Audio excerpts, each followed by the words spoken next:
سمي بديار شمال بيدت كذب ما فيشه قدينو ديار شمال بيدت كذب اللي من ترابا فيشه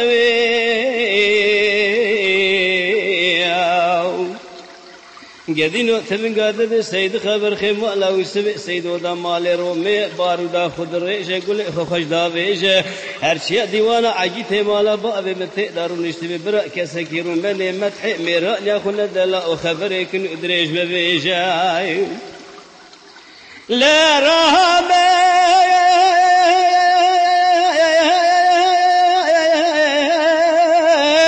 من تيفير بسيدن قبان ذكري سيد خمالات خراب حل أزم بوابي السالف يا إمالا وسمي سيدو كبير بانز برايتمي تنزاني لدبي مرادي من ابشن قابيت بدبي بخدا چار فل يسون خاري قرى لاخا جمال ويردين أزمير بكل فنأني ميا كبر خاخون كدي ولدي من الإخبابي جاواخ حالا داني عقيت مولا بوابي من موي حالا داني أجبر سون بخمسون تمام عقيت مولا بوابي من موي بدلو جيقري قبنن السون خارنا حتى للميدان الظلم صافي لقد جررانا عراس في ميداني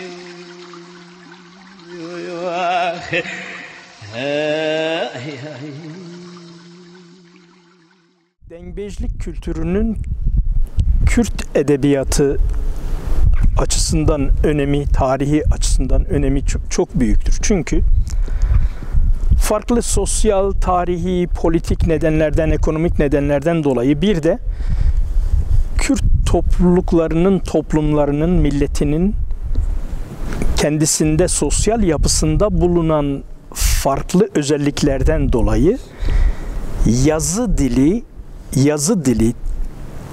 Kürt kültüründe diğer kültürlerle eş zamanlı gelişmemiş.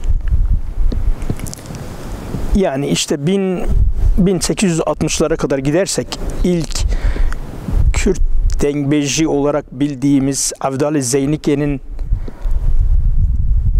Sürmeli Mehmet Paşa'nın divanının dengbeji oluşundan bugüne kadar gelirsek o dönem ve ondan önceki dönemlerde de bu kültür vardı. Sözlü kültür hem Kürt tarihini hem kültürünü, folklorunu, yaşam biçimini, adet ve gelenek göreneklerini de taşıyan, dilini de taşıyan bir özelliğe haiz olduğu için dengbejlik kültürü çok önemlidir. Son birkaç yıldır yapılan çalışmaları takip ediyorum. Bunlar koca bir deryada bir katre dahi değildir.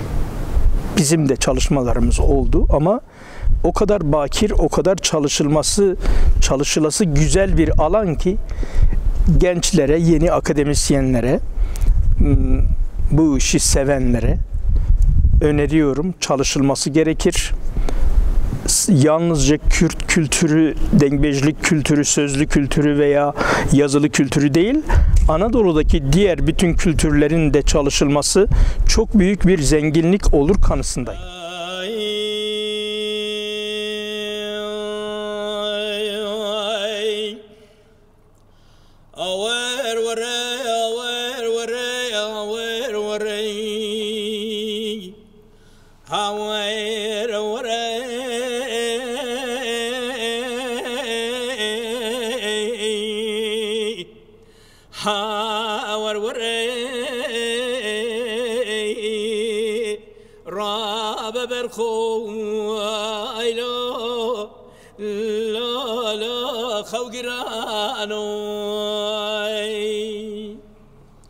أزبون اسماعيلي غاغيات مطالياتي جعيدك عيدا لو قرباني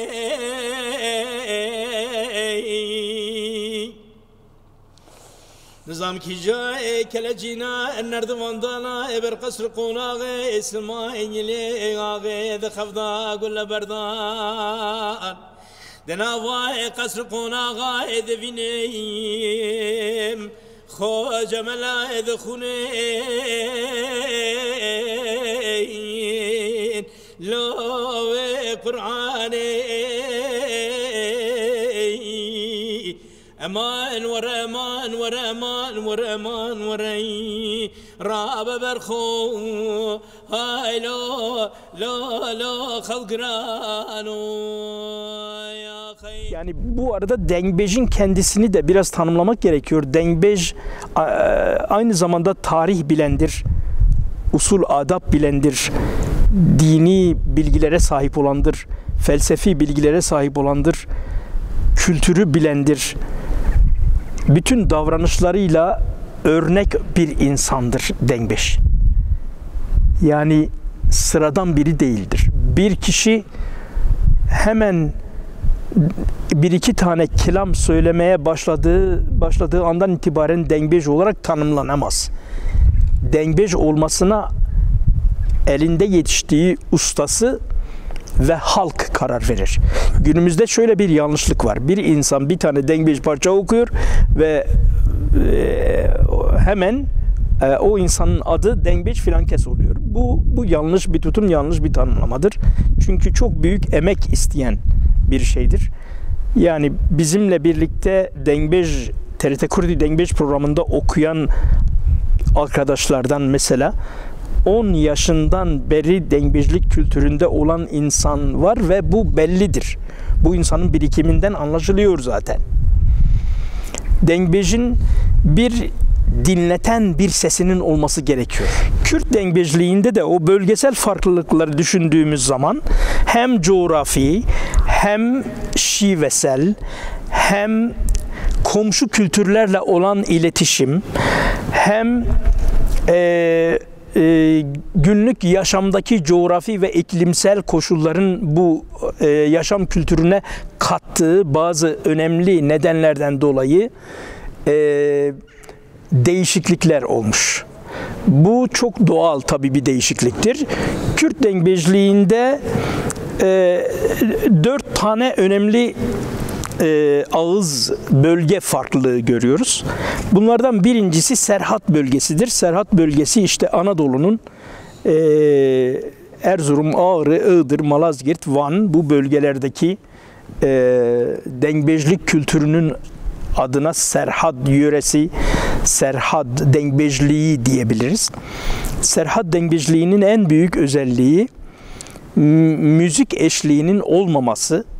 Dengbejlerin usta-çırak ilişkisinden, öğretisinden sonra çırakların ustalarından aldıkları icazetle meclislere, divanlara katılmaları ve bu divanlardaki sunumlarını, performanslarını salt ses güçleriyle, makam usul bilme bilgisiyle ve hafızasındaki arşiv dengbejliği de bilerek ve daha sonraki aşamada da kendinden dengbejliğe bir şeyler katarak yaptıkları dengbejliğin adı Serhat dengbejliğidir.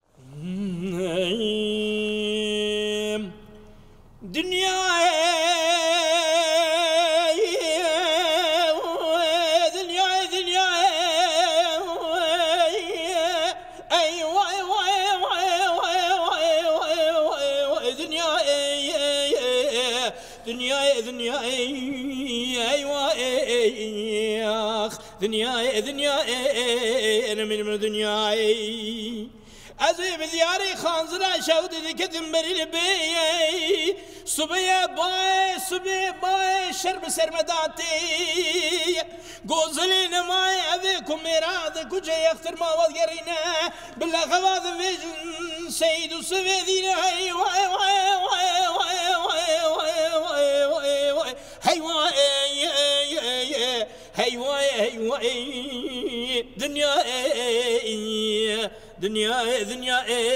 انا من الدنيا واي واخي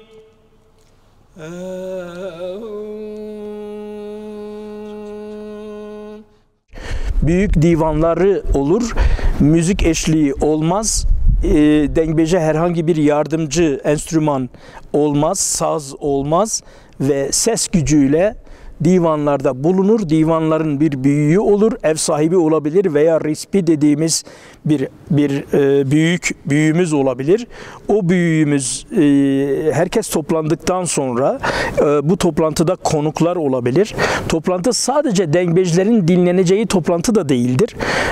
Bazı istişarelerin yapıldığı, konuların tartışıldığı, komşuların sıkıntılarının giderildiği ve o bölge içerisinde yaşayan insanların sıkıntılarının da tartışıldığı ve çözüm bulunduğu divandır. Aynı zamanda o günün dengbejliği, yani Serhat bölgesi, Avdali Zeynike'nin de içine girdiği Serhat dengbejliği o kanattan gelen dengbejliktir. Aynı zamanda divanın dengbeji kendisinin ait olduğu divan sahibinin de kim olduğunu, ne olduğunu, soyunu, sopunu, kahramanlıklarını, başarılarını veya başarısızlıklarını eğer gerekiyorsa anlatan, konukları anlatan bir kişidir. Serhat dengbejliğinde rüya dengbejliği dediğimiz klasik aşıklık kültüründe de olan rüya ile belli bir seviyede olma, icazet alma ve aşıklığa, dengbejliğe başlama motifi var.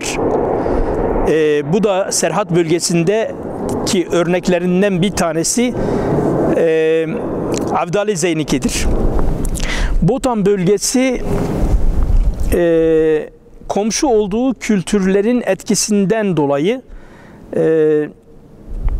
enstrüman eşliği kabul eden ve daha sonra enstrüman eşliği sabitleşen bir dengbejlik tarzına sahiptir.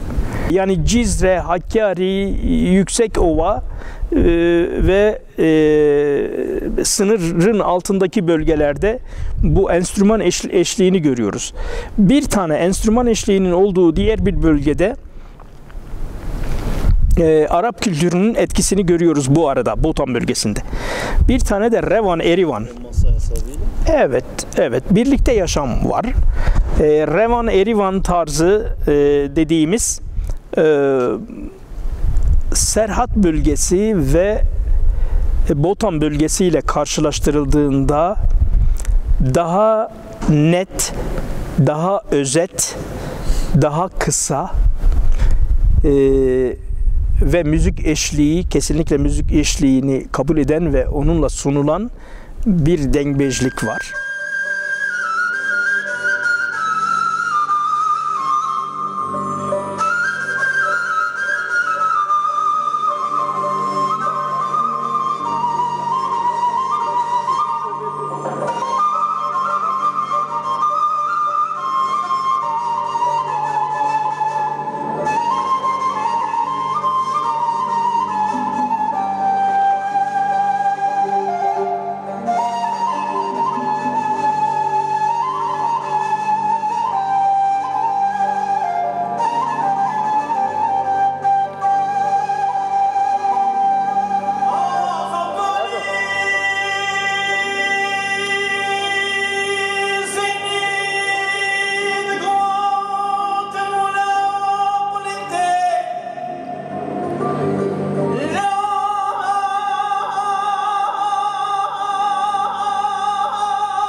Dengbeji strambejden ayırmak gerekiyor.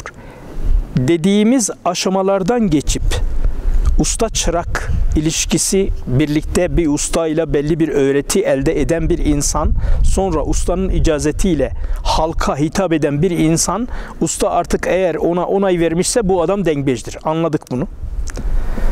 Veya günümüz şartlarında bir tane kendine bir üstad seçip, bir mamoste seçip onu izleyerek, onu takip ederek, onu dinleyerek çalışır. Belli bir düzeye gelir. Yine halka sunumlar yapar. Halk da bunu benimser. Ama o aşamadan sonra dahi kendisi ben ne diyorum bu konuda? Yani eskileri tekrarlamak, önceki klasik dengbejlerin sözlerini, kelamlarını söylemek yetmez. Bir dengbej eğer ben dengbejim diyorsa kendisinin de yapmış olduğu parçaları olması gerekir kardeşim benim. Diğer arkadaşlar, diğer kültürler olmasın mı? Elbette olsun. Yani çok zengin olsun, çok fazla olsun, gençlerimiz bu işle ilgilensin. Herkes yerinden kalkıp bir günde dengbej olamaz. Önce bir strambej olur. Evet, stran kelimesi strin'den geliyor. Yani okumak, yani şarkı söylemek, türkü söylemek.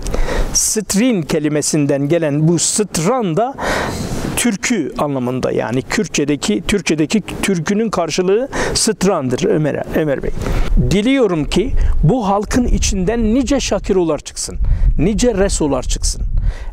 Evet, bunu kabul ediyoruz. İşte Şakiro'nun kendine özgü bir sesi var. Doğru. Doğru. Onun sesini kimse yerini dolduramaz. Onun sesinin tadını veremez.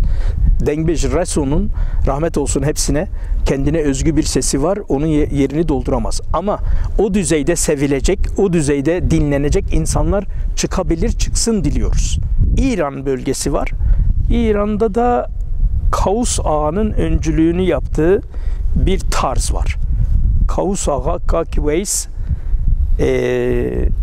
hocası Gule denen bir hanımefendi annemiz,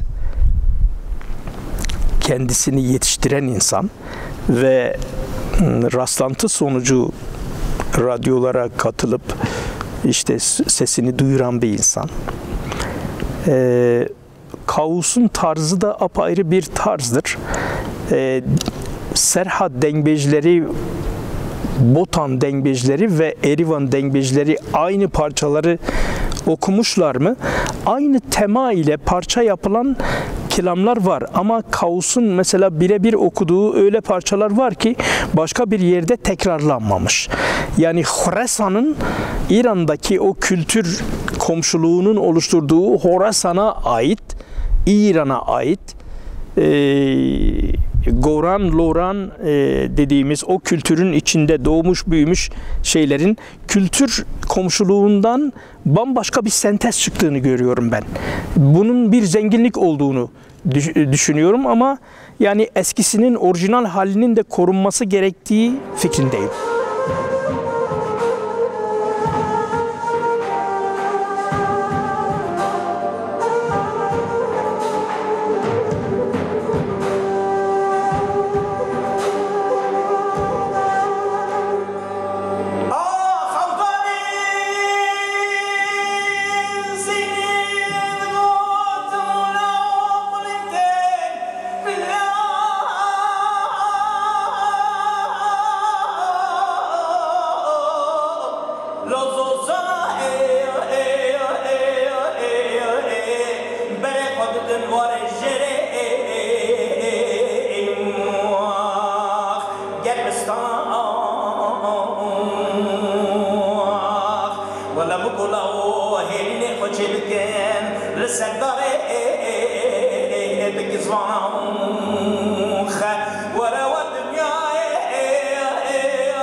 Eski klasik dengbej parçalarının içinde şunu görüyoruz. Mesela bugün kaybolmuş kelimeler görüyoruz. Mesela o dönem kullanılan, hani dönemdeki kültürü yansıttığı için hem o dönemdeki başrolde olan karakterleri tabii ki yansıtıyor, hem de o dönemin yaşanan kültürünü yansıtıyor.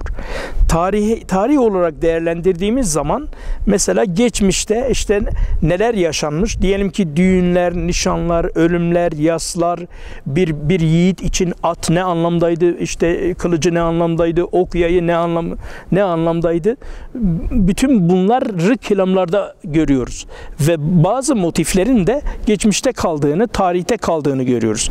Birçok belge tabii ki tarih olarak kullanılabilir. Şöyle bir konum var. Yani tarihçilerin itiraz ettiği konum şu.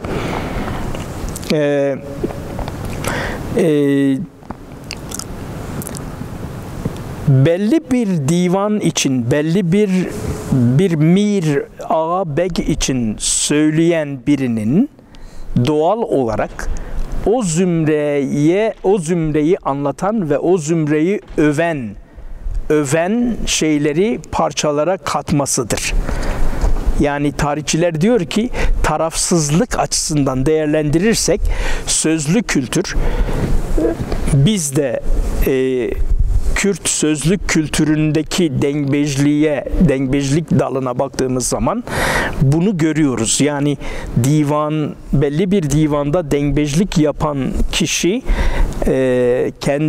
kendi ev sahibi, divan sahibiyle ilgili olumsuz şeyler söylemez.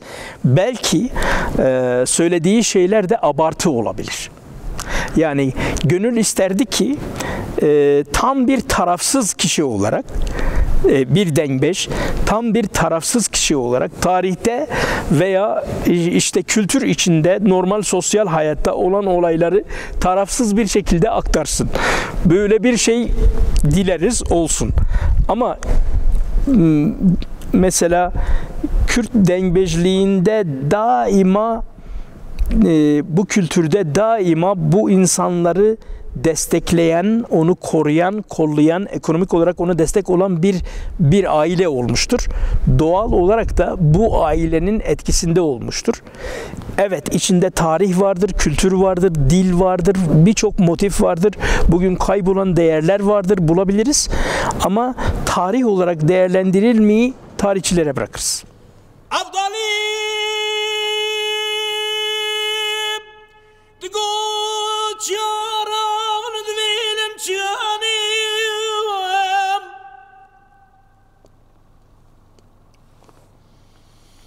Cavin Reşu belekli dünya alemi her dem tüm belane limin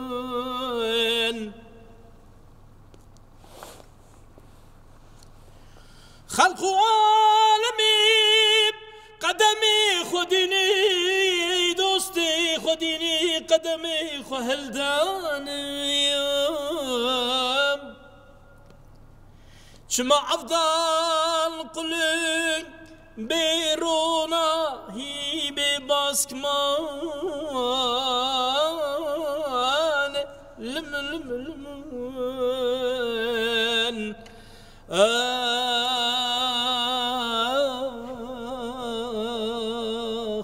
أز أفضل مجدي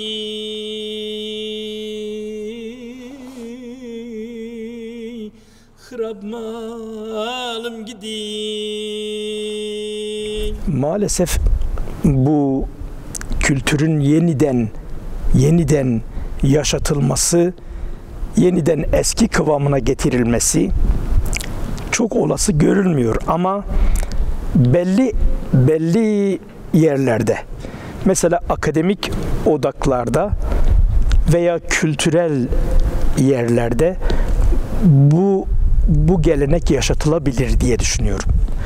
Dengbejlik kültürünün üniversitelerimizin konservatuvarlarında başlayabilir, başlangıç olarak. Daha sonra müzik eğitimi bölümlerinde birer bölüm olarak görmek çok isterim. Genç kuşağın içinden bu kültürü yansıtan, sadece bunu dengbejlik için istemiyorum, aşıklık geleneği için de istiyorum. Anadolu'daki sözlü kültürü temsil eden icracıların tamamı için aşıklar, dengbejler, bütün kültürlerde işte Anadolu'da ne varsa bunlardan mesela birer temsilci, birer bölüm olsun isterim. Bu bölümde işte usta insanların, dirokzan dediğimiz tarih bilenlerin, gerçekten bu öğretiyi gerçekleştirebilecek düzeyde olan insanların elinde desteğiyle, liderliğiyle yeni seslerin çıkacağına inanıyorum. Dengbejlik mertebesinde olan insanların Kültür Bakanlığımız tarafından benimsenmesi ve kesinlikle desteklenmesi, her konuda desteklenmesi gerektiğini düşünüyorum. bu tür çalışmaların çok büyük bir zenginlik olacağı kanısındayım. Giderek artan bir potansiyelle çalışılması gerektiğini diliyorum.